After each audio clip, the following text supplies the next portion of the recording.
Welcome to Uxbridge the podcast that features the who's who of Uxbridge, Ontario. My name is Scott Campsall, and today we're breaking our own self-imposed rules and talking with each other. I chat with my co-host and wife, Jennifer Neveu-Campsall, about her last show with the girls' choir she founded over 20 years ago, Bella Nove.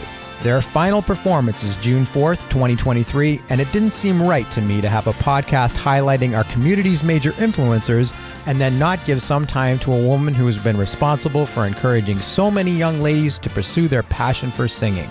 Not only has Bella Nove entertained our town, but many of the alumni have gone on to become successful solo performers and teachers themselves. Join us as we talk about Bella Nove and what also lies ahead for Jennifer and the Uxbridge choral community, thanks to the musical beat that's in her heart.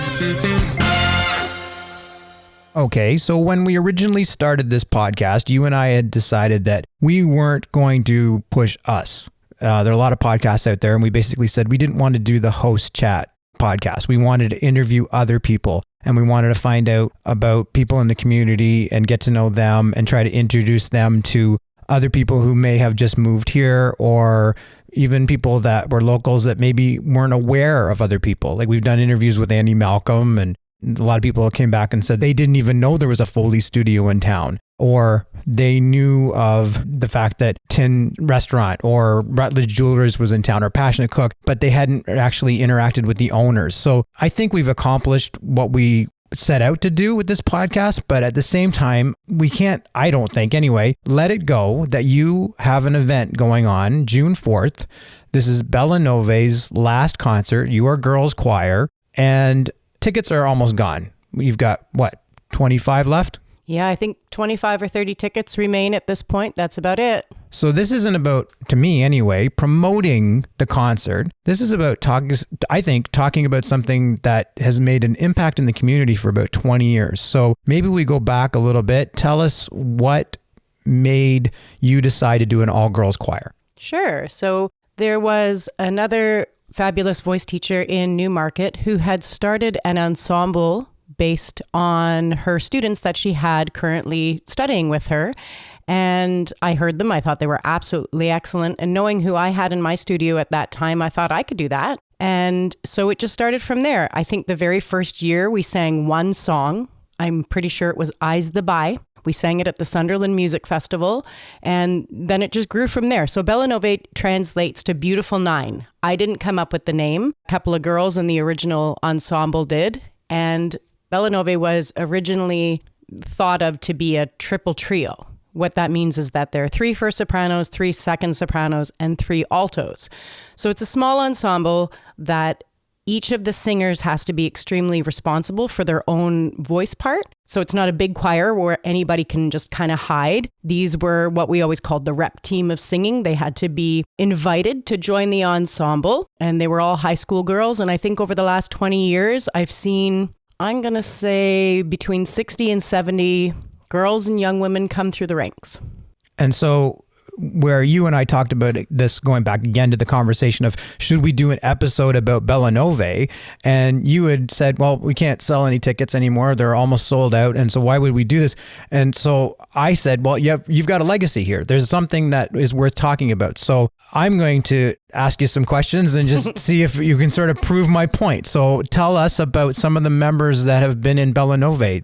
Oh my goodness. One of my favorite things to say about the women in Bella Nove is that not only are each of them fabulous singers, but more importantly, they're all amazing human beings who I get to spend a couple of hours with each week. And so the fact that many of them have gone on to have extremely successful music careers, I think is secondary to the fact that they're just amazing human beings. But to highlight a few, I think perhaps most geographically notably might be Leah Daniels, who was one of our original members in the very first year, has gone on to have quite an illustrious music career. I have all sorts of students who have now become high school music teachers, elementary music school teachers, university professors now as well, conductors, one who works for the Royal Conservatory of Music in the administration department. So it has been a really neat thing where a lot of these young women have taken their music and gone into all sorts of different avenues and doors that they didn't even know exist. Jade McLeod currently is on a Broadway tour with Jagged Little Pill. I don't know, I could go on and on and on. So many of them are performing, and so many of them have just become amazing people who are moms and who are doing other things, but who also enjoy just keeping their singing recreationally. So for those who have got tickets, and maybe for the people that don't have tickets and now they can be disappointed, what can we expect for this final concert? The interesting thing about a girls' choir is that the tone and the timbre of the ensemble is different than what you might think of as choral music. When we think of sort of traditional, maybe people know the Messiah. So that's a very big, brashy sound with all of the voices. But with the young women's choir, it's far more pure. The tone is in the pitch is much higher. I've always thought of them just sound like angels. That's the sound I like from them, is when they sound like angels. So for this last concert, I've got lots of angels. We're doing a very eclectic music program, which just spans all sorts of composers and all sorts of genres. So our current girls, which will be the last choir, will be singing lots of their own pieces. And then we also have about 20 alumni coming back to join us, who will be joining us for several pieces. So the sound is certainly going to get much bigger. And then we also have a new quartet that we've formed named Acapella. It's our cute little dorky play on words of acapella.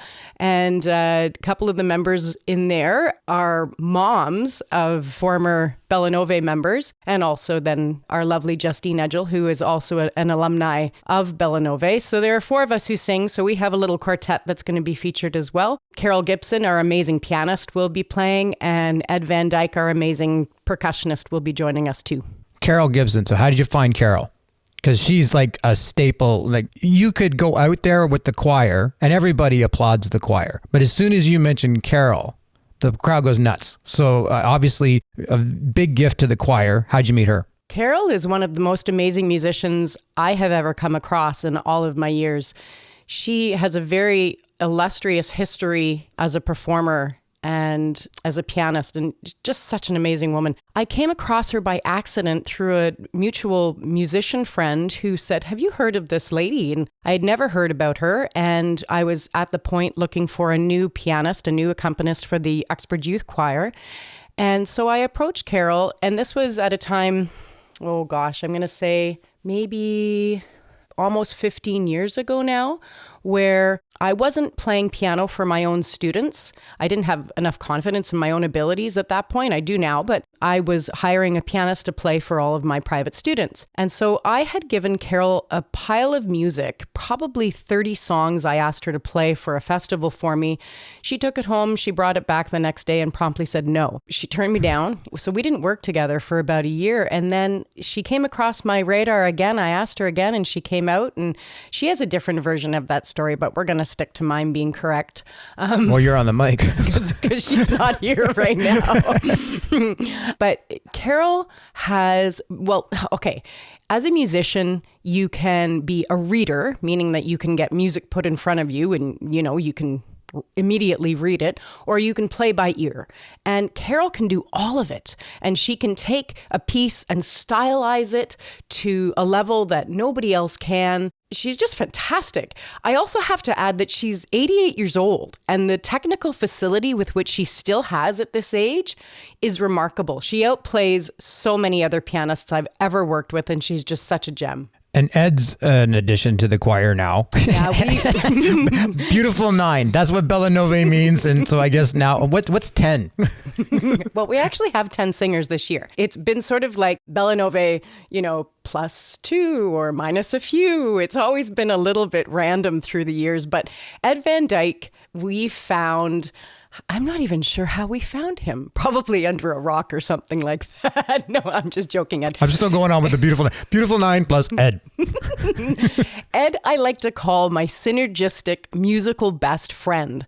This guy can play any percussion instrument that there is to play. He's actually self-taught. And he and I just have this really neat musical connection where I'm pretty sure he can actually read my mind before I even think the thoughts. But he's just fun, and he plays all of the percussion that we need to be played, everything from djembe to chimes to something right now called an ocean drum. He has everything available to him, and he's just such a great addition to our choir too. He's just not quite as pretty as I'd like him to be. Not quite pretty. I can't wait until he hears this episode. He's gonna sabotage something on me now. Yeah. He's gonna come up with his own choir. Beautiful Ed. There's Beautiful 9, and then there's Beautiful Ed. So you've got a legacy, obviously. You've got singers that have gone on to bigger and better things. What about you now? So Bella Nove is done as of June 4th. What happens to Jennifer Neveu-Campsall from here? Oh, I am so excited to share that, actually. So Bella Nove, everything has its season, right? And I'm so lucky and blessed to have worked with these amazing young women. And so many of them are now actually back in Uxbridge as grown-ups. And I think my musical calling right now is to start serving the adult community of music. So as Bella Nove draws to a close, a brand new ensemble called Northern Trails Vocal Connection is now being birthed. And as of September, we will be full up and running with rehearsals. It's going to be an all auditioned soprano, alto, tenor, bass, so SATB choir, all voices choir. Yeah, I'm super excited about it. What's your goals with it? I guess my immediate goal is to create high quality choral music and the experience, both for the singer and the audience. But ultimately, I'd like this ensemble to be something that maybe we can travel with, maybe we can compete with. I'm not even sure. I'm just really excited to move into a new vocal and choral chapter of my life with adult singers. So how is this going to be different from something that's already running? So we've got chamber choir, we've got one voice. I'm just thinking of all the choirs that are in town now. Why would you start up another choir? Why wouldn't you just join in with one that's already existing? I think our choir is going to offer something to people who perhaps don't feel like they have a place in those other ensembles for whatever reason. This choir will be auditioned, so there is going to be a certain caliber, if only of personal fortitude, that it takes to be able to go through the audition process. It's not I didn't want to say all welcoming. That's not true. It is going to be all welcoming, but there's going to have to be a certain level of vocal and musical aptitude to be able to sing with us. And because it's going to serve those singers in a way that I feel like there are so many singers right now who musically don't feel like they have a home yet. And I want to give them that home. Why do you think that is? I think because the other ensembles in town have worked really hard and are really good at what they do, serving a community choir purpose for the general singer who maybe doesn't have any musical, maybe not musical, but vocal training, but just loves to sing and wants to sing. And I applaud that. And I think that there will always be a place for those kinds of community choirs. But the type of choir that I want to form is going to be, just for lack of a better word, perhaps like a semi-professional type of ensemble. So what's your demographic for age? 16 and up. I'm not looking at children, but there's, and up. Basically, it's going to be based on ability at this point and attitude. So for somebody who's listening to this and they are they're thinking that maybe this is something they'd want to get into, how would they do that? We have a couple of opportunities coming up. On Saturday, June the 17th, we are going to be holding what we call an open rehearsal. This is going to allow singers to come and what I'm calling test drive, both the ensemble and me as a conductor, because don't forget, even though I've conducted hundreds of singers in our community, there are many who have never worked with me before. And perhaps at the end of this rehearsal, they might not want to, I don't know. But it allows them to come and see if this is the kind of ensemble that they would like to audition for. The following week, we will start auditions. And then we're going to do it again in September. I haven't solidified dates for that yet. So we'll do an open rehearsal in September, and then we'll do another round of auditions. ready to go for the end of September. So how would they reach out to you in order to do that? You can give me a call, and I'm happy to publish my number because it's all over my musical signs anyway, 905-852-8048. You can call me, you can text me. They can reach out to me on Facebook Messenger. They can send me an email, Jennifer, JENNIFER, .Neveu, NE, as in Victor, EU, @yahoo.ca. Or they can stop me in Zayres or grab me at Walmart or whatever. Stop into my studio, ask me questions, come to the open rehearsal. And a point to make is if they can't make these dates in June, the open rehearsal or the auditions, hope is not lost. They can get in touch with me and sort it out for September. Grab you at Walmart? Well, hey, don't grab me at Walmart. Maybe that's a bit weird. What happened to my wife? This is why people need to test drive me. I might not be the personality they want. That could go like two different ways. It was like, I was thinking, now am I going to get a text message from my wife going, yeah, I just got grabbed at Walmart. So or is it going to be my second degree black belt wife got grabbed at Walmart? And now she's in trouble. So's the guy who tried to grab her.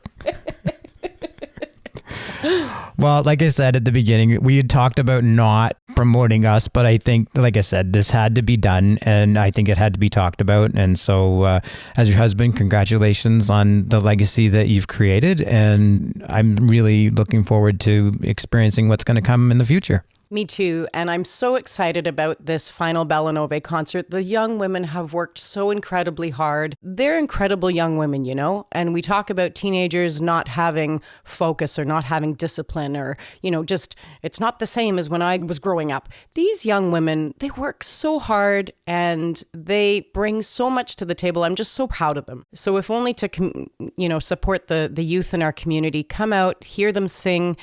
Come and see some familiar faces from years past. It's going to be a little bit of a homecoming. I'm sure there's going to be lots and lots and lots of tears from me, for sure. But, you know, to the community who have hired us for everything from Christmas caroling on the streets up and down Brock Street, in the businesses at Second Wedge, often has invited us to sing there. Thank you for your support. Thank you to St. Andrew's Chalmers for giving us a musical home.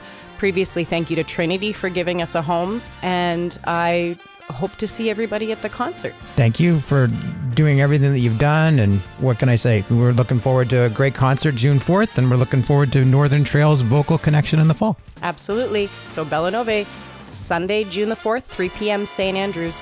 Get your tickets now.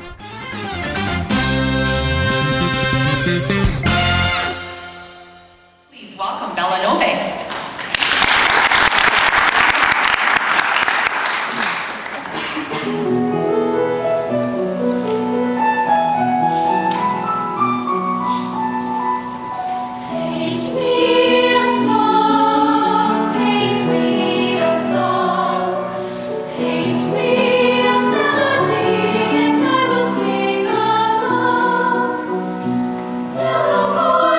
Starlight and blue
This has been a Campsall Broadcasting production. You know what? I think Ed Van Dyke is pretty enough.